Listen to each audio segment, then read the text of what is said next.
In this lessons episode, explore the 3 main reasons people become creators: passion, independence, or wealth, and how each path demands a different mindset. Learn why defining your goal shapes your strategy, how creator income can become more reliable than a traditional job through diverse revenue sources, and why early success depends on creating consistently rather than chasing quick results.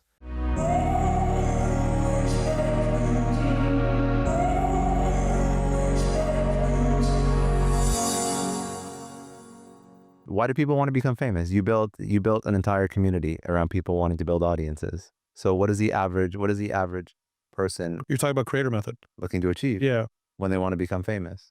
So there's 3 buckets. I just talked about this with our community. I have weekly calls with them, and I do some one-on-ones with them. So there's 3 buckets. One is a hobbyist, and typically it's a hobbyist who's just independently financially stable. They may have a spouse who's wealthy, or they may come from a wealthy, multi-generational wealthy family.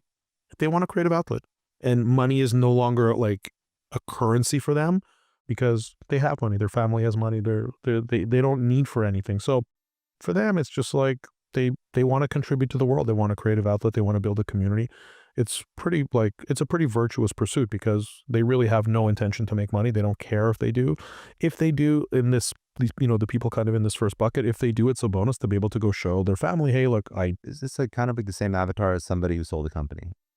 No, because somebody who sold a company went through a real hardship to get that done. I'm talking about like somebody who married well. And they just want to build an audience. Yeah, they just want to, it's a hobby. They just want to have a hobby.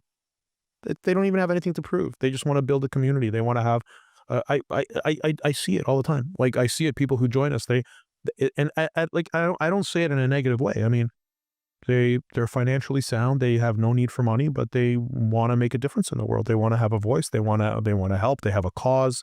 They have an art that they want to share with the world. So that's kind of one group. A second group are people who want to replace traditional employment income. So somebody who can make, let's say, I don't know, like on a very basic level, let's say an esthetician who would make $60,000 a year wants to make $100,000 a year being a creator, who can set her own hours. I was going to say his or own hours, but I don't know any male estheticians, but she could set her own hours and she could have the independence of being an entrepreneur, being a creator, doing brand deals while creating community and, having the benefits of the experiences that she's going to get, the fame. It's nice, it's pleasant, right? So that's kind of the second, people who are just trying to replace employment income, and also and that's more stable than employment income because you don't know when you're going to get fired. It's so funny that you say that so casually, like in your mind, because you live in this world. You just said creator income, which is really just solopreneurship in my mind. I think being a creator is a solopreneur. Yes. You just said that creator income is more steady, more reliable than employment income. But that is such a flip from what most people believe. I mean, like most people believe that they're in their 9 to 5 and they haven't branched out into solopreneurship, creating, trying to monetize what they know, trying to monetize a brand because they feel like. I can tell you why, but remember that I have to tell you about bucket 3. Yeah, because otherwise I'll forget about bucket 3. Okay, do bucket 3, but then I'm just telling you that first, yes, and then we'll come back to bucket 2. Yes. So in bucket 3 are the people who want to hit the grand slams. Those are the people who want, like, they want fame, but they want the money that comes with it. They want to make millions of dollars a year. They want to be celebrities. They want the experiences. They want the clout. They want the respect. They want the fans.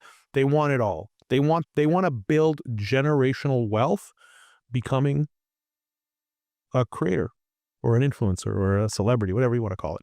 So those are the 3 buckets, right? The hobbyist, who's already financially sound and they don't need the money, but they want to share their love of whatever with the world. Okay. And that's great.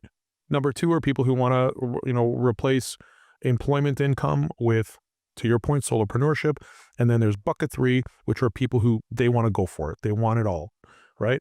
And it's a lot of the times when I have so what we do with Creator Method, we also have like consulting clients. So they come to us and we go aside and we do consulting with them. And I start the conversation like, these are the 3 buckets. Which one are you? Tell me which one you are, because the advice that I'm going to be giving you and the processes and the mindset that I'm going to build in you is going to be based on your desired outcome. So your actions need to map to your desired outcome. Otherwise it makes no sense. So if you want to go, if you're in bucket 3, okay, then here's your strategy. If you're in, I have a question just between I understand that. Yeah. But does people going into bucket 3, most of them, do you not feel like they should just reevaluate their North Star and actually end up in bucket 2? Like, do you feel like it's actually viable for most creators to say, I want to build $100 million creator brand? I believe that anyone can get to bucket 2. Yes, that's bucket, but the $100 million is bucket 3. Bucket 3 requires, I want to say talent, but it just requires like a lot of sacrifice. A lot of sacrifice.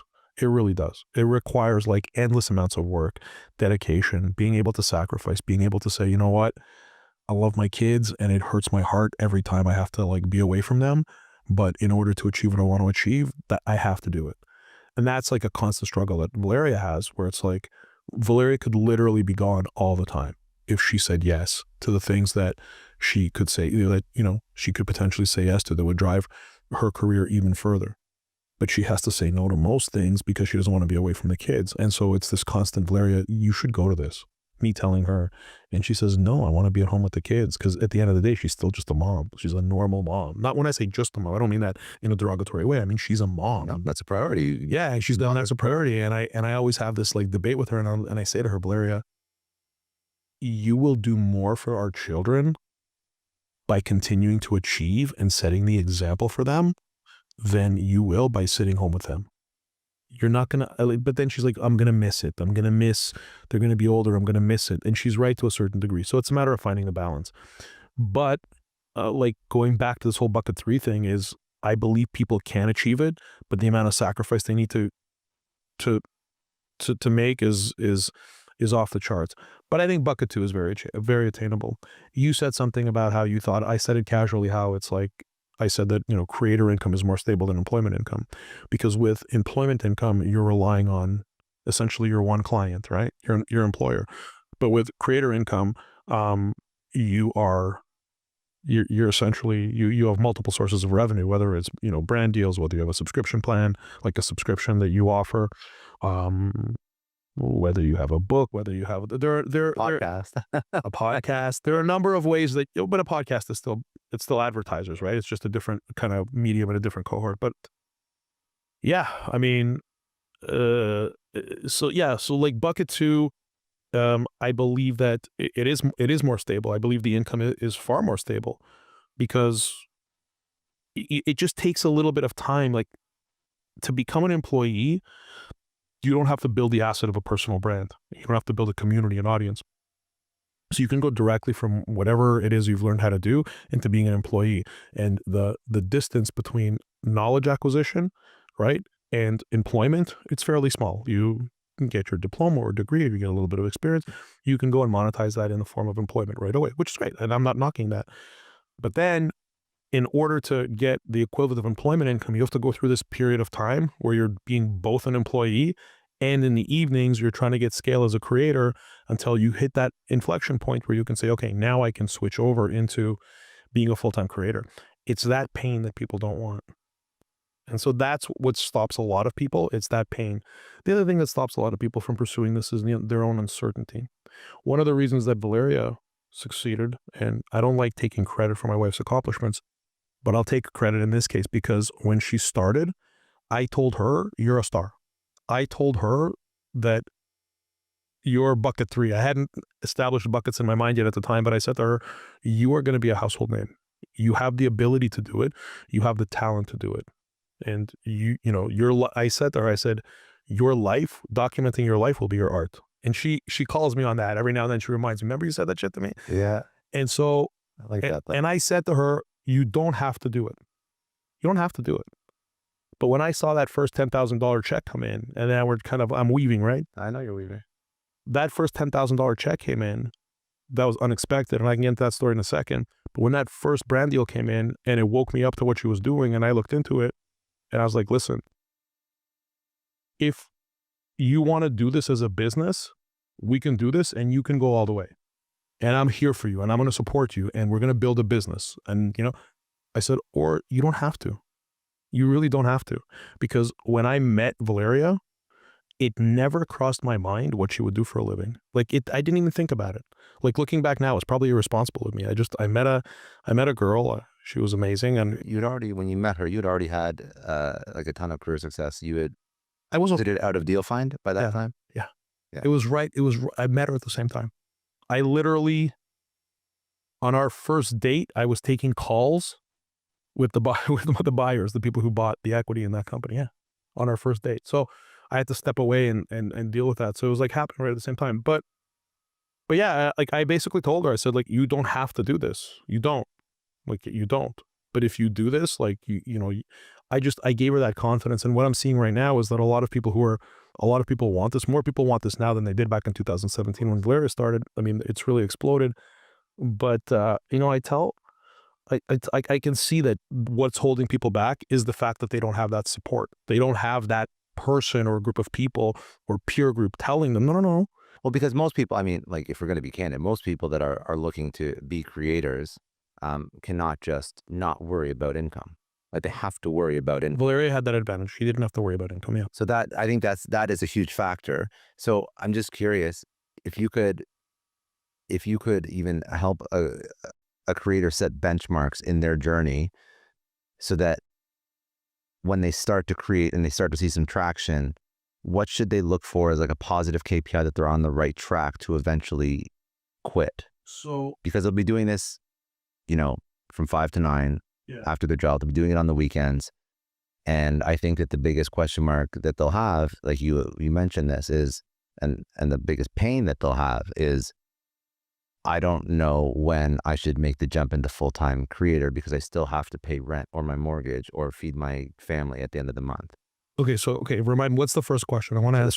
The first question is, what markers or KPIs should a creator look for that they're on the right track? So when they're first starting, their KPI is creating content and posting it.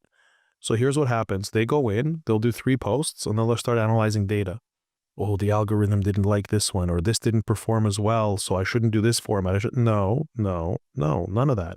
If you haven't started yet, first thing you need to do, the first thing you need to do is you need to establish, what am I interested in? What am I good at? And what is there a demand for? And then you take those 3 things, you figure out what your content buckets are. You do research. You figure out what your formats are going to be. It could be 1 format. It could be 2 or 3 to begin with. You look at other successful creators. And again, once you've done the cross-reference analysis of what you're good at, what you're interested in, and what there's market demand for, you then you set up your content plan, you start executing on it. The KPI to look for is the creation of the content. Make 300 posts because you have to do the reps. You have to build a muscle. You have to get confident in front of the camera, whatever format you're doing. If you're doing fashion, you have to be comfortable showing what you're wearing. You have to be comfortable talking. You have to be comfortable if you're making food content, making your food, doing whatever it is you're doing. Really, the achievement is the creation and deployment of the content. And that's what a lot of creators, they don't do. It's like going to university and on day 1, sitting in class after an hour saying, where's my degree? Well, I don't have a degree. You haven't done the work. So that's really what it is. The first thing is like your first several hundred pieces. So what do they do instead? Because that to me is like, when you're saying that, it makes so much sense because this is what I did with the show. Yeah. So now I have a nice little set and we're recording with nice little cameras. This took me 6 years, and about almost now I was looking, we're almost at 700 like published podcasts, some short ones, some interviews, but yeah, but so a lot of people, they make the mistake of expecting what you have in a month after making 10 reels. So I've never seen any other industry like that where people are looking at it and saying, I've had creators tell me I've been doing this for 2 weeks. You laugh as somebody who does this yourself. Yeah, but that's to a novice at the beginning who's never done this, that's their expectation because they're looking at your day 5,000 or whatever, day 3,000. Yeah. That's what they're looking at. Thanks for tuning in. If you found this valuable, don't forget to hit that subscribe button so you never miss an episode. And if you want to dive deeper into this conversation, check out the links in the description to watch the full episode. See you in the next one.